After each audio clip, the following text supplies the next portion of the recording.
ఆలోచనతోనే కార్యక్రమాన్ని ఇది అనేది ఆరంభం మాత్రమే.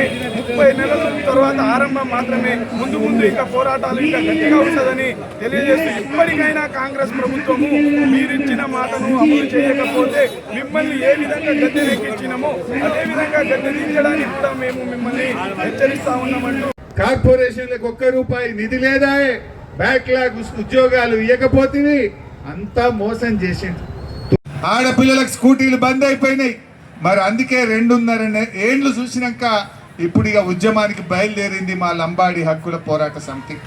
అందుకే రేపు గిట్ట నువ్వు ఖాడ్గే గారు రేవంత్ రెడ్డిని మొట్టికాయలేసి ఈ మేనిఫెస్టోని అమలు చేయించు, లేదంటే ఢిల్లీకి వస్తాం. తెలంగాణలోనే కాదు, భారతదేశంలో ఈ కాంగ్రెస్ పార్టీ లంబాడీలను గిరిజనులను ఎట్లా మోసం చేసిందో ఢిల్లీలో నీ ఇంటి ముంగట్నే ధర్నా చేస్తాం, నీ ఇంటి ముందే పోరాటానికి దిగుతామని చెప్పి కూడా నేను ఖార్గే గారిని ఈ సందర్భంగా హెచ్చరిస్తా